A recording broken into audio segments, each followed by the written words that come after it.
বাংলাদেশের প্রান্ত হতে সালাম জানাই হে রাসূল। বাংলাদেশের প্রান্ত হতে সালাম জানাই হে রাসূল। আমার কণ্ঠে কণ্ঠ মিলাই, আমার কণ্ঠে কণ্ঠ মিলাই তোমার আশিকে কুল, তোমার আশিকে কুল হে রাসূল। বাংলাদেশের প্রান্ত হতে সালাম জানাই হে রাসূল। আল্লাহুম্মা সাল্লি আলা সাইয়্যিদিনা মাওলানা মুহাম্মদ ওয়া আলা আলি সাইয়্যিদিনা হাবিবানা মুহাম্মদ। সবাই পড়ে আল্লাহুম্মা সাল্লি আলা মুহাম্মদ ওয়া আলা আলি মুহাম্মদ কামা সাল্লাইতা আলা ইব্রাহিম ওয়া আলা আলি ইব্রাহিম ইন্নাকা হামিদুম মাজিদ। اللهم بارك على محمد وعلى آل محمد كما باركت على إبراهيم وعلى آل إبراهيم إنك حميد مجيد. اللهم آمين. ربنا ظلمنا أنفسنا وإن لم تغفر لنا وترحمنا لنكونن من الخاسرين. হায় রব্বুল আলামিন, আমরা তোমার কয়েকজন গুনাহগার বান্দা মাওলা, তুলা উত্তর এবং দক্ষিণ পাড়া জামে ওয়াক্তিয়া মসজিদের উদ্যোগে আজ বিরাট ইসলামী জালসার মাহফিল থেকে মাবুদ গো, এতিমের মতো কাঙ্গালের মতো আমরা তোমার দরবারে আমরা হাত পাতিয়ে দিলাম গো আল্লাহ। হায় রব্বুল আলামিন, বিশেষ করে মেহেরবানি করে গো আল্লাহ, এই মাহফিলটুকু তোমার শাহী দরবারে কবুল ও মঞ্জুর করে নাও গো আল্লাহ। আল্লাহ, বক্তব্যের শুরুতে তোমার কাছে আমরা প্রার্থনা করি গো আল্লাহ, আমাদের তেমন কোনো ইলম কালাম নাই, তেমন কোনো দক্ষতা নাই গো মাওলা। হায় আল্লাহ তাআলা, তোমার কাছে আমরা ফকিরের মতো ভিক্ষা চাই, এমন ইলম দান করো গো মাওলা, যাতে বক্তা শ্রোতা উভয়েরই নাজাতের ওসিলা হয়ে যায়। হায় রব্বুল আলামিন, আমাদের মুখ থেকে এমন কথা বের করে দাও যেই কথা শুনলে গো মাওলা ইসলামের জন্য উপকার হয়, ঈমানের চেতনা বাড়ে গো মাওলা। এমন কথাগুলো বলার এবং শোনার তুমি তৌফিক দান করে দাও আল্লাহ।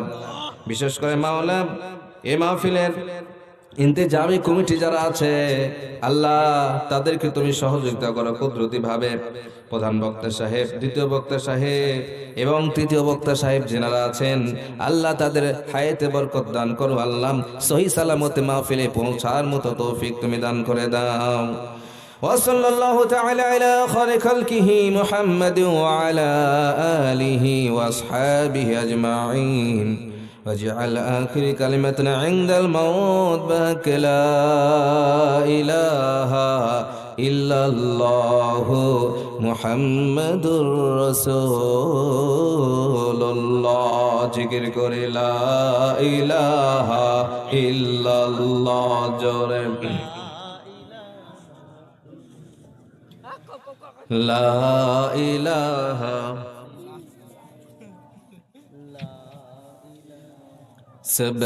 সুবহানাল্লাহ ওয়ালহামদুলিল্লাহ সুবহানাল্লাহ ওয়ালহামদুলিল্লাহ ওয়ালা ইলাহা ইল্লাল্লাহ জোরে লা ইলাহা ইল্লাল্লাহ লা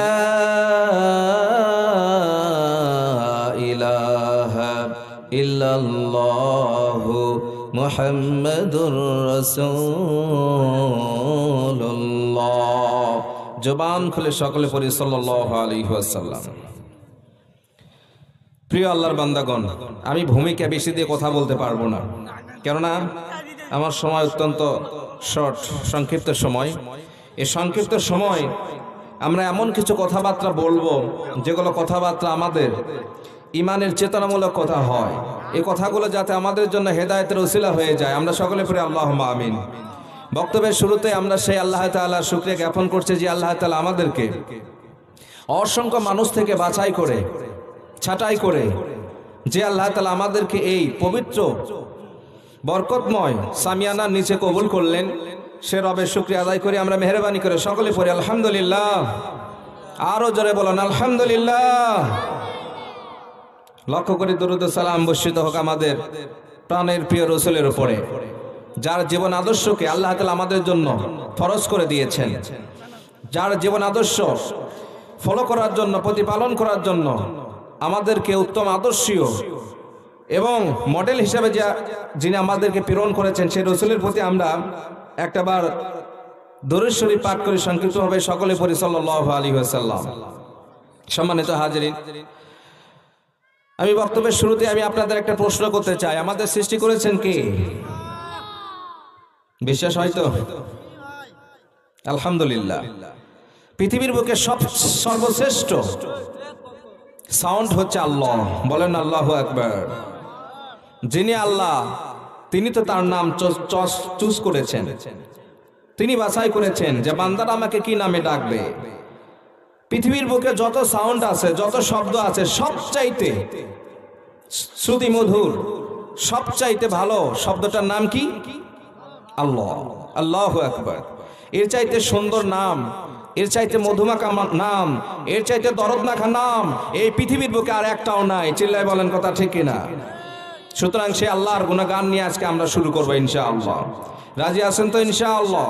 পড়েন না সুবহানাল্লাহি ওয়া বিহামদিহি, সকলে পড়েন সুবহানাল্লাহি ওয়া বিহামদিহি আদাদা খালকিহি ওয়া রিদা নাফসিহি ওয়া জিনাতা আরশিহি ওয়া মিদাদা কালিমাতি। সকলে পড়ুন সুবহানাল্লাহি ওয়া বিহামদিহি সুবহানাল্লাহিল আযীম সুবহানাল্লাহি ওয়া বিহামদিহি সুবহানাল্লাহিল আযীম সুবহানাল্লাহি ওয়া বিহামদিহি সুবহানাল্লাহিল আযীম। আমরা সংক্ষিপ্ত বাক্যের মাধ্যমে আমরা আল্লাহ তাআলা প্রশংসা করলাম। আসলে আল্লাহকে, আল্লাহর পরিচয়টা কি, এটা আমাদের জানার দরকার আছে না নাই?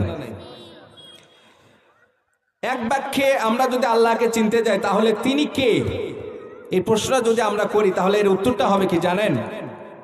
আল্লাহ হচ্ছেন আমাদের সৃষ্টিকর্তা, যিনি আমাদের তৈরি করেছেন, তিনি হচ্ছেন আল্লাহ, তিনি হচ্ছেন আল্লাহ। আল্লাহ ছাড়া কি আমাদের অন্য কেউ আমাদের সৃষ্টি করেছেন? না। সুতরাং সে আল্লাহর গুণগান করতে রাজি আছি তো ইনশাআল্লাহ?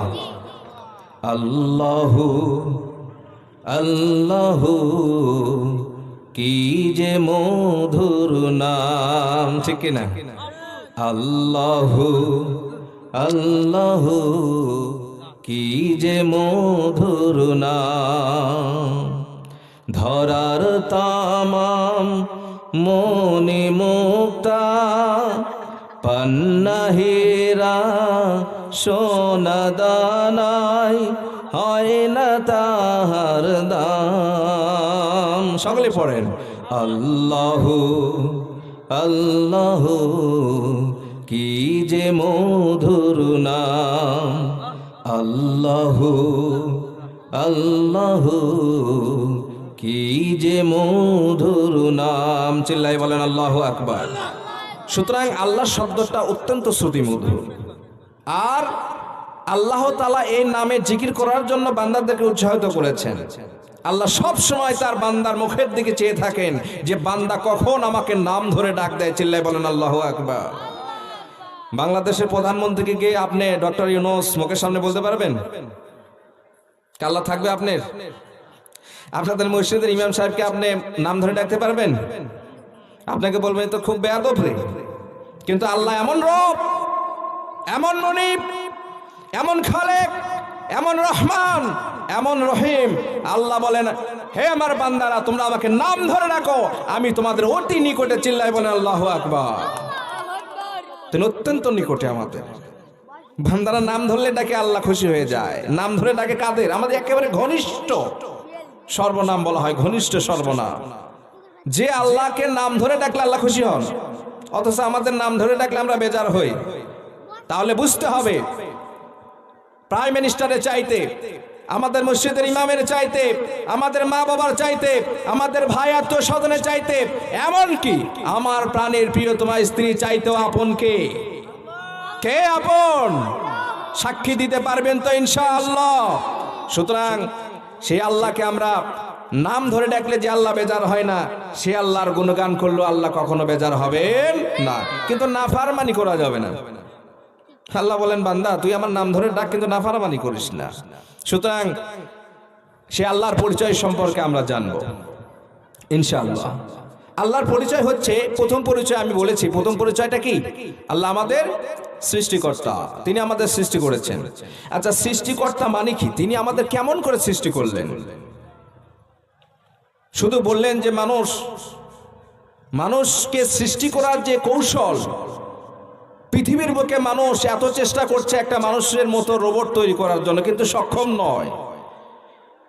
আমার নিজের বডির দিকে আমরা তাকাই, শরীরের দিকে একটু তাকাই, আল্লাহ হাত কি ক্যাপাসিটিতে বানিয়েছেন, আমাদের চোখ কি ক্যাপাসিটিতে বানিয়েছেন, আমাদের ব্রেন কি ক্যাপাসিটিতে বানিয়েছেন, আমাদের হার্ট কি পদ্ধতিতে বানিয়েছেন। এইটা চিন্তা যদি আমরা করি, তাহলে অবশ্যই আল্লাহ যে আছেন, আল্লাহ যে আমাদের রব, এটা আমাদের অকপটে স্বীকার করতে আমরা কোনো দ্বিধা সংশয় ভুগবো না। মহান আল্লাহ তাআলা বলতেছেন, وَلَقَدْ خَلَقْنَا الْإِنسَانَ مِنْ سُلَالَةٍ مِنْ طِينٍ। আল্লাহ তাআলা বলতেছেন, وَلَقَدْ خَلَقْنَا الْإِنسَانَ, আমি মানুষদেরকে তৈরি করেছি মাটির নির্যাস থেকে। কোথা থেকে তৈরি করেছেন? মাটির নির্যাস থেকে তৈরি করেছেন। এখন আমি আপনাদেরকে প্রশ্ন করতে পারি, আপনারা কিছুক্ষণ আগে কিতে ভাত খাইছেন বলতে পারবেন? গরুর গোশত দেখাইছেন? গতকাল কি দেখাইছেন? আপনি ম্যাট্রিক পাস কি সালে করেছেন বলতে পারবেন না? আপনি বিয়ে কত সালে করছেন বলতে পারবেন না? এখন আমি আপনাদেরকে প্রশ্ন করি, আপনার বয়স যদি 20 হয়, 25 বছর আগে আপনি কি ছিলেন? 25 বছর আগে যুবক ছিলেন?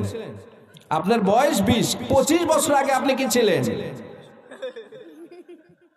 আপনার বয়স 60 বছর, 70 বছর আগে আপনি কি ছিলেন বলতে পারবেন? মুরব্বি বুঝছে আমার কথাটা। আমরা কোনো উল্লেখযোগ্য বিষয়বস্তুতেই ছিলাম না, আমাদের কোনো অস্তিত্ব ছিল না, আমরা সকলে মাটির ভিতরে মিশেছিলাম, ঠিক কিনা বলেন?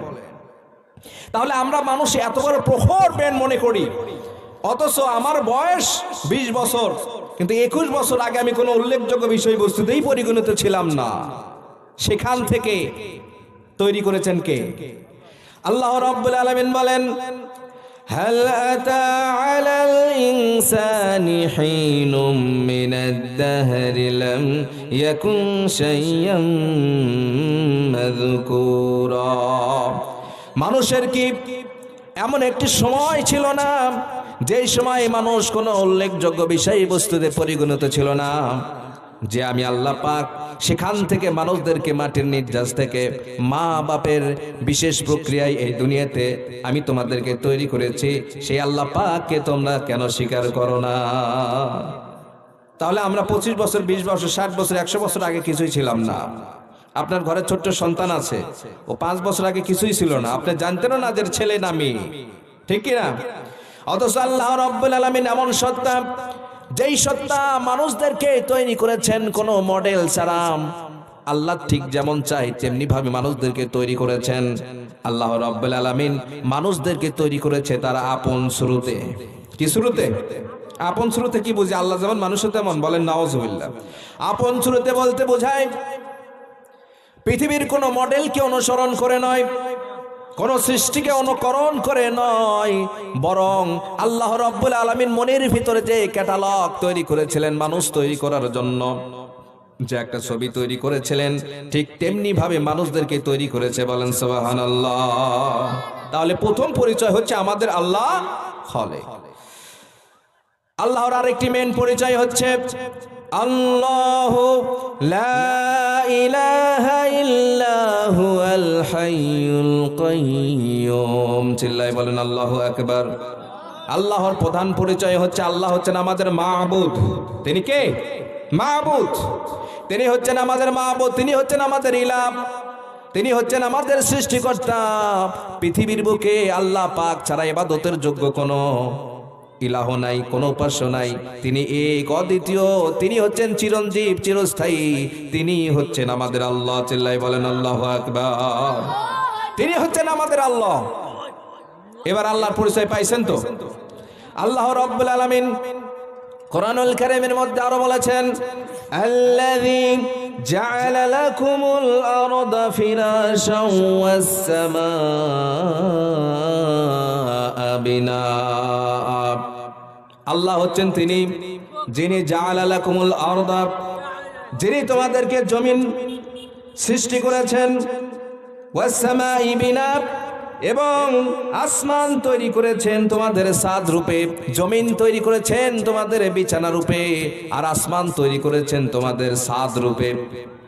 আসমানের দিকে তাকালে কি দেখা যায়? বিশাল আসমান, যেন আমাদের ঘরের ছাদের মতো আমাদের মাথার উপর ছেয়ে আছে, ঠিক কিনা? আর জমিনটা হচ্ছে আমাদের বিছানার মতো, যেখানে ইচ্ছা আপনি সেখানেই শয়ন করতে পারেন। জমিনটা এত টালমাটাল করে আল্লাহ তাআলা তৈরি করে নাই যে জমিনটা টালমাটাল করলে আমার বান্দারা চলতে ফিরতে অসুবিধা হইতো, এমন করে আল্লাহ তাআলা তৈরি করে নাই, বরং জমিনটা আল্লাহ তাআলা বিছানা করে তৈরি করেছে। বলেন সুবহানাল্লাহ। এই জমিনটা যদি কাঁটাযুক্ত হইতো তাহলে এখানে বসতে পারতেন? সম্ভব হতো? অর্থাৎ তিনি হচ্ছেন আল্লাহ যিনি মানুষদের বসবাসের জন্য এই জমিনটাকে বিছানা স্বরূপ তৈরি করে দিয়েছেন, আর আসমানটা তৈরি করে দিয়েছেন মানুষের ছাদ রূপে। বলেন না সুবহানাল্লাহ। শুধু তাই নয়, বান্দারা খাবে কি, পড়বে কি, এই জন্য আল্লাহ তাআলা বলেন, ওয়া আনজালা মিনাস সামাই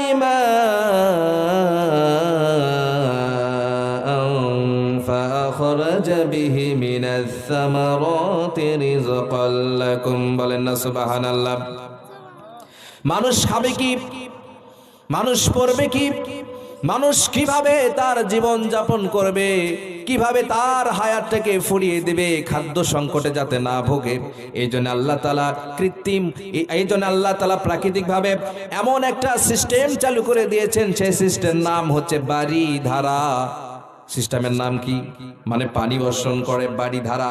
আল্লাহ তাআলা আসমান থেকে মেঘমালা সঞ্চারিত করে সেখান থেকে বান্দাদের জন্য এই জমিনে পানি বর্ষণ করে দেন, আর সেখান থেকে এই জমিনে ফসল উদ্গৃহীত হয়, ফলমূল উৎপাদন হয়, এগুলো খেয়ে আল্লাহর বান্দারা এই জমিনে বিচরণ করে। বলেন সুবহানাল্লাহ। এই ফসল আদি এগুলো সৃষ্টি করেছেন কে? আল্লাহ তাআলা। সুতরাং ইনি হচ্ছেন আল্লাহ, যে আল্লাহ আমাদের জন্য এই সকল নাজ নিয়ামতগুলো তৈরি করে রেখেছেন। বলেন সুবহানাল্লাহ।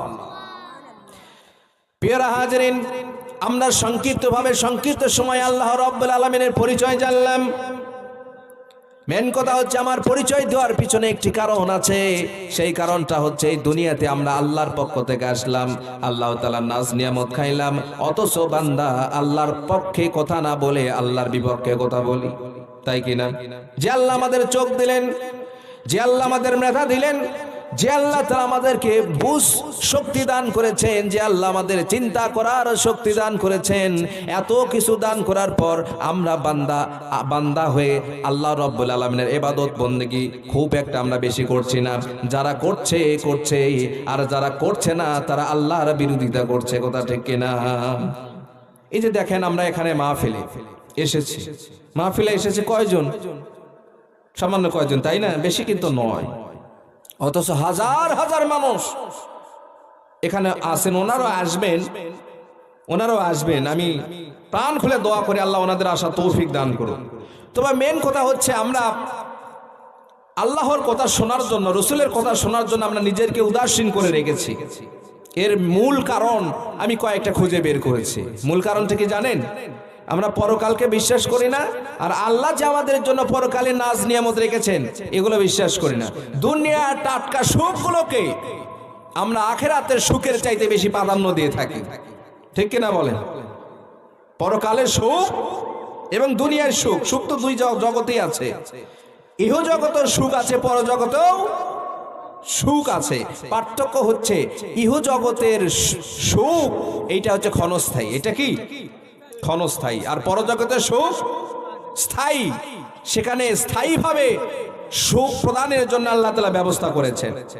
আপনারা বলবেন হুজুর আপনারা এগুলো কি বলেন, দুনিয়াতে আমরা মহা সুখে আছি, অনেক সুখে আছি, টাকা পয়সা ধন দৌলত বাড়ি গাড়ি এগুলোর তো কোনো অভাব নেই, খাওয়া পড়ার এগুলোর তো কোনো অভাব নেই, তাহলে এই দুনিয়াতে আমাদের কিসের অভাব যে আমাদের পরকালে যে আরো সুখ খুঁজতে হবে?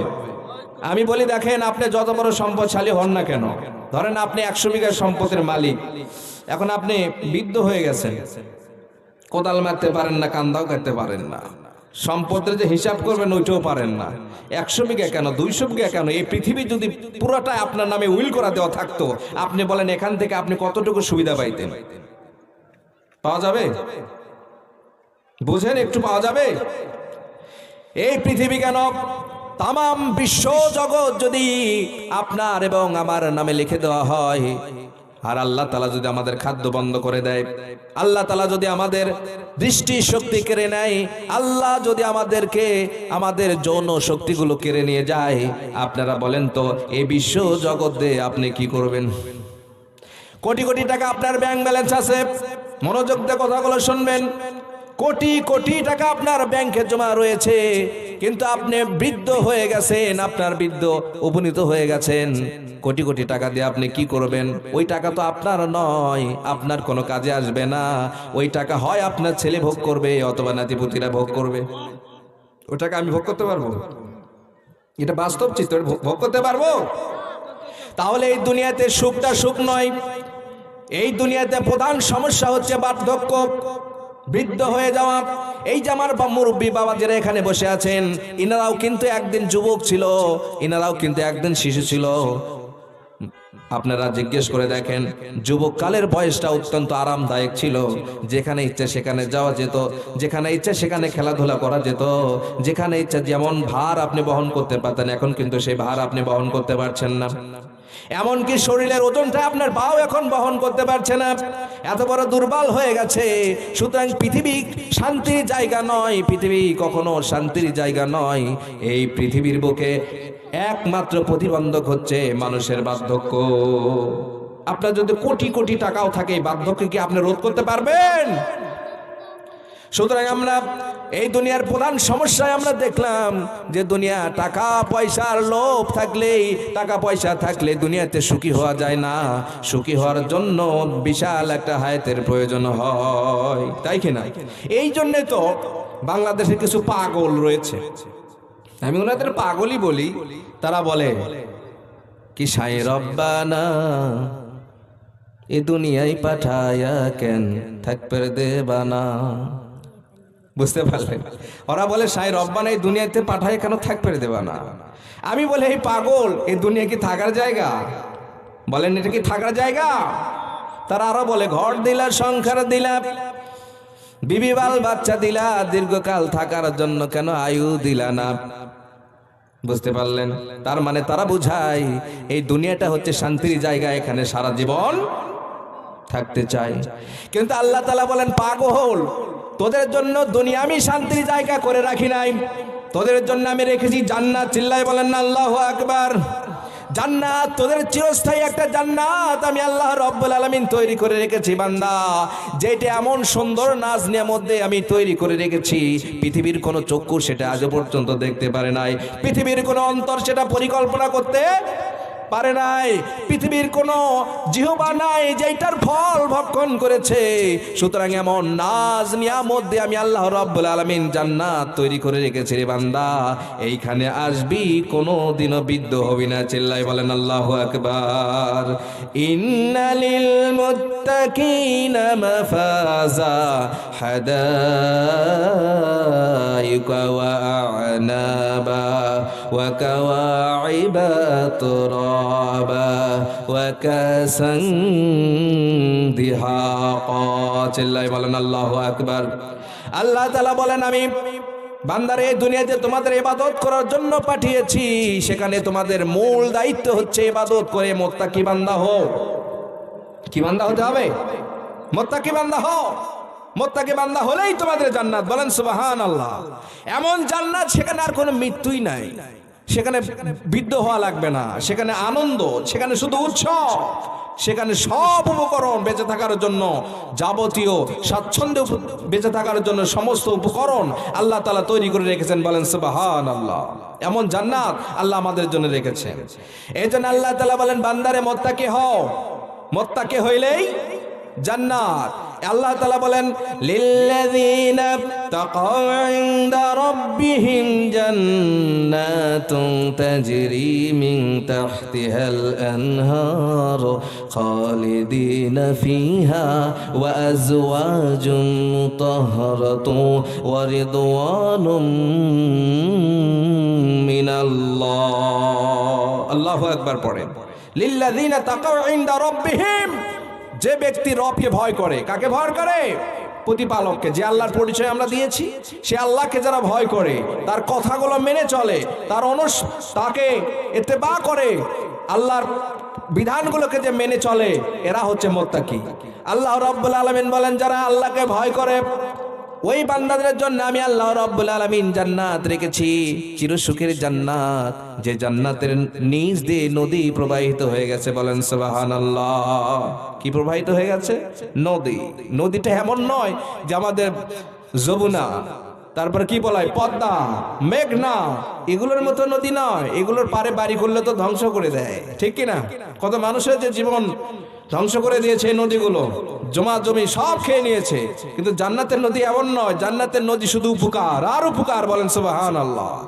আল্লাহ রাব্বুল আলামিন এই জান্নাতের ধারে আমাদের বাসস্থান করে দেবে, আর এই নদীগুলো আমাদের অধীনস্থ করে দেবে। এই নদী থেকে আপনি যা ইচ্ছা তাই করতে পারবেন। এমন সুস্বাদু মিষ্টি পানির ঝর্ণা থাকবে, সেখানে মধুর ঝর্ণা থাকবে, দুধের ঝর্ণা থাকবে, আর থাকবে শরাবের ঝর্ণা। বলেন সুবহানাল্লাহ। সেখানে শরাবের ঝর্ণা থাকবে। এই যে ঝর্ণা থেকে আপনার মন চায় সেখান থেকে আপনি পানি পান করতে পারবেন। বলেন সুবহানাল্লাহ। যা মন চায় আপনি তাই করবেন, যা মন চায় তাই করবেন। প্যারা হাজরিন, তাহলে এই জান্নাতটা হচ্ছে আমাদের সবচাইতে আদি বাসস্থান। আদি বাসস্থান কোনটা জানেন? জান্নাত হচ্ছে আমাদের আদি বাসস্থান। আদি বললাম কি জন্য জানেন? আমাদের পিতা আদম এবং হাওয়া আলাইহিস সালাম ওনার কোথায় ছিলেন? জান্নাতে, তাই কি না? আল্লাহ রাব্বুল আলামিন বলেন ইয়া আদম উসকুন আনতা ওয়া জাওজুকাল জান্নাহ। হে আদম, তুমি এবং তোমার স্ত্রী সহ জান্নাতে বসবাস করো। হিস্টোরি অনেক। সেখান থেকে বের করে দিয়েছেন কে? দুনিয়াতে পাঠিয়েছেন কে? আমাদের আদি পিতা আদম এবং হাওয়া আলাইহিস সালামকে দুনিয়াতে পাঠার পর নির্দেশ কি ছিল? উবুদু রাব্বাকুম, তোমরা তোমার রবের প্রতিপালকের ইবাদত করে। বলেন না সুবহানাল্লাহ। ইবাদত করলে আবার তোমরা জান্নাতে ফিরে আসতে পারবে। আর আল্লাহ রাব্বুল আলামিন আদম আলাইহিস সালামকে স্পষ্ট ঘোষণা করে দিলেন, ও আদম, তোমার সন্তানাদিদেরকে ঘোষণা করে দাও তারা যেন এক আল্লাহ রাব্বুল আলামিনের ইবাদত করে। বলেন সুবহানাল্লাহ। তাহলে ওই জান্নাত আদি বাসস্থান ছিল। ওই জান্নাতে ফিরে যাওয়ার জন্য এই দুনিয়াতে আমাদেরকে প্রেরণ করেছেন। কে প্রেরণ করেছেন? আল্লাহ তাআলা। ওই জান্নাতে ফিরে যাওয়ার জন্য যাবতীয় উপকরণ, যাবতীয় নিয়ম পদ্ধতি, যাবতীয় তরিকা পাঠিয়েছেন কে? তাহলে ওই জান্নাতে ফিরে যাওয়ার জন্য আমাদের দুনিয়াতে প্রেরণ করেছেন এবং পরীক্ষা দিয়েছেন যে বান্দা কে পরীক্ষায় পাশ করতে পারো, কে পরীক্ষায় পাশ করে মুত্তাকি বান্দা হতে পারো, আমি ওই বান্দাকে জান্নাতে দেব। বলেন সুবহানাল্লাহ। এখন আপনারা কি জান্নাত চান? জান্নাত চান? জান্নাতে যেতে চান? আপনার কথা বলেন না কেন? আপনার শ্রোতা মণ্ডলী কম আছে দেখে তাই বলে মন খারাপ করেছেন? না, মন খারাপ করবেন না। আলোচনা তো হচ্ছে ইনশাআল্লাহ, যেমনি হোক আলোচনা তো হচ্ছে, কম হোক আর বেশি হোক। আপনারা কি জান্নাত চান? ইনশাআল্লাহ। এখনই যাবেন? কথা বলেন, যাবেন? এখনই যাওয়া যাবে না। সামনে একটা সেতু রয়েছে, এই সেতুটাকে ডিঙ্গাতে হবে, সেতু পার হতে হবে। এই সেতু পার হলে আল্লাহ জান্নাত দিবে। বলেন সুবহানাল্লাহ। সেই সেতুর নাম কি? সেতুর নাম হচ্ছে মৃত্যু। সেতুর নাম কি? মরার আগে জান্নাত পাবে কেউ? মরার আগে তো নবীরাও জান্নাত পায়নি, সুতরাং মরতে হবে। আর পাগলেরা বলে দীর্ঘকাল এখানে থাকতে চাই।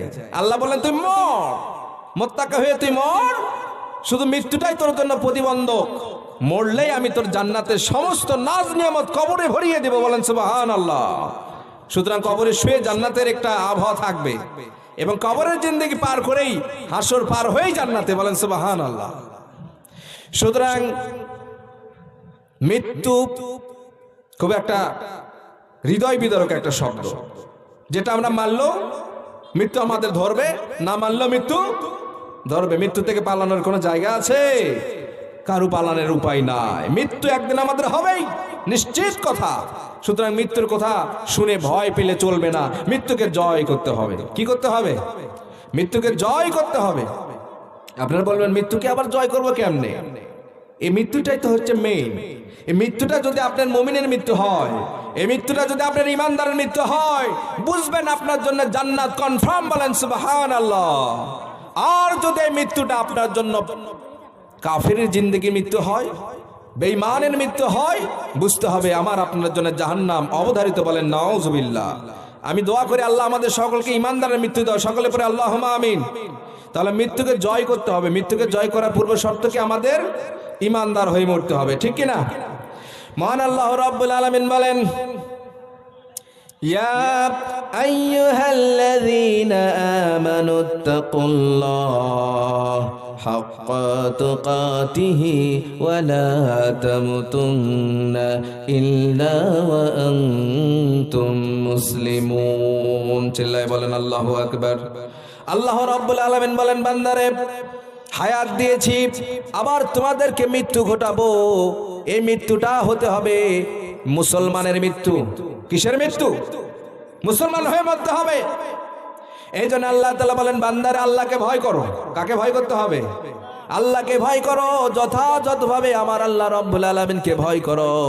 নিজের জিন্দেগি আল্লাহর ভয়তে পরিচালনা করো। বান্দারে কেয়ারফুল, টেক কেয়ারফুল। মুসলমান না হয়ে কেউ মৃত্যুবরণ করো না। মুসলমান হয়ে মরো, না হলে কিন্তু খবর আছে। আল্লাহ কিন্তু বারবার এই সিগন্যাল দিয়েছেন আমাদের মুসলমান হয়ে মরতে হবে। কিন্তু আমরা প্রতিযোগিতা করছি তো কাফের হয়ে মরার জন্য। আল্লাহ আমাদের মৃত্যু বরণ করতে বলেছে মুসলমান হয়ে, আর আমরা নিজেরা কাফের হয়ে মরার জন্য প্রতিযোগিতা করছি। আপনারা বলবেন কেমন করে কাফের হয়ে মৃত্যুবরণ করার প্রতিযোগিতা করছি? তার মানে এই যে আমরা প্রতিনিয়ত আল্লাহ রাব্বুল আলামিনের বিধানগুলোকে খেলাফ করছি। আল্লাহ যে আমাদের রাজ্জাক, তিনি যে আমাদের রহমান, তিনি যে রহিম, এইটা কিন্তু বেমালুম ভুলে গেছে। যার কারণে আজ ফজরের জামাতে মানুষ হয় না, জোহরের জামাতে মানুষ হয় না, তারপরে আসরের জামাতে মানুষ হয় না, মাগরিবের জামাতে মানুষ হয় না। হাজার হাজার মুসল্লি এই পাড়ার ভেতরে বসবাস করে, কিন্তু মসজিদে আজান হলে মানুষ হয় না। শুধু ওয়াজ মাহফিলে যে মানুষ হয় না এমনটা নয়, মসজিদে গেলেও মানুষ ফাঁকা হয়ে যায়। এর মানে হচ্ছে আমাদের ইমানের কমজোরি রয়েছে, ঠিক কিনা বলেন? ইমানের কমজোরি, আমাদের ভিতরে ব্যাটারি ফিউজ হয়ে গেছে, ইমানের ব্যাটারি ফিউজ হয়ে গেছে। আমাদের ইমানটা কমজোর হয়ে গেছে। ইমান যদি আমাদের ইমানের চার্জ থাকতো, ইমানটা যদি আমাদের তরুতাজা থাকতো, তাহলে ফজরের আজান যখন হয়ে যায়, দুনিয়ার সমস্ত শান্তি, দুনিয়ার সমস্ত বিলাসিতা ছেড়ে আমরা ফজরে ঠান্ডা পানি দিয়ে উজু করে জামাতে শামিল হয়ে যেতাম, ঠিক কিনা? অথচ আমরা যাচ্ছি না, জোহরে যাচ্ছি না, শুধু অলসতা।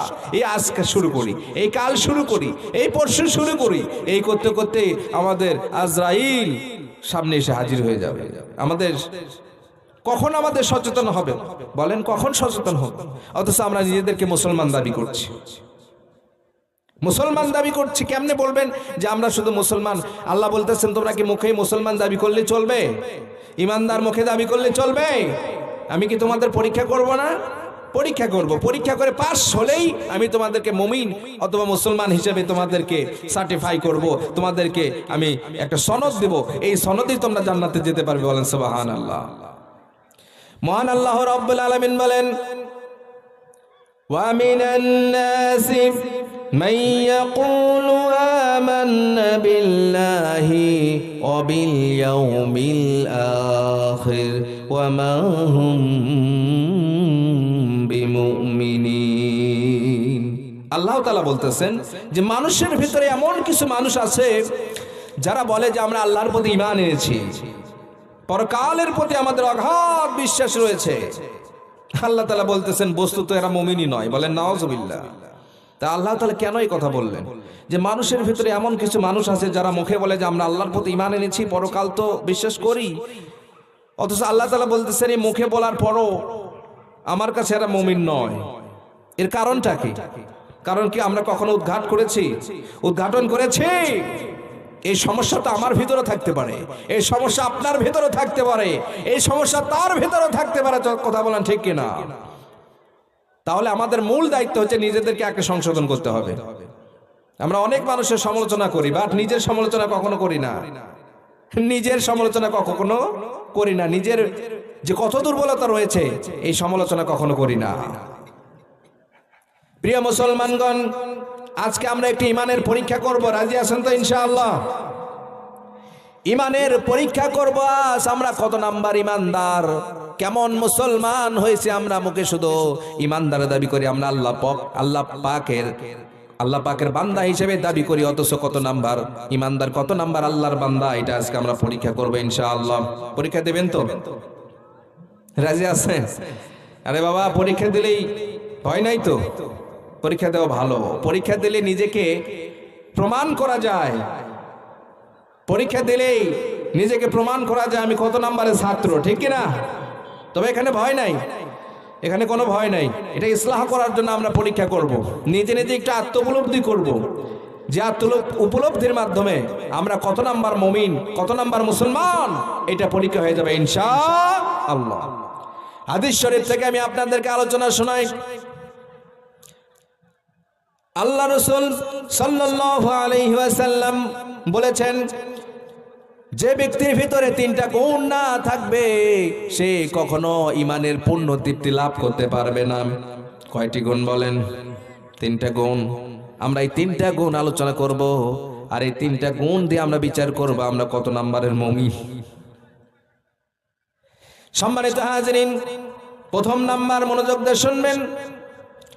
প্রথম নাম্বার গুণ হচ্ছে আল্লাহ রাসূল সাল্লাল্লাহু আলাইহি ওয়াসাল্লাম বলেছেন, ওই ব্যক্তি কখনো ঈমানের পূর্ণ তৃপ্তি লাভ করতে পারবে না যতক্ষণ পর্যন্ত ওই ব্যক্তি পৃথিবীর সমস্ত জিনিসের চাইতে, অপর সমস্ত জিনিসের চাইতে আল্লাহ এবং তার রাসূলকে অগ্রাধিকার না দেবে, সে কখনো ঈমানের পূর্ণ স্বাদ পাবে না।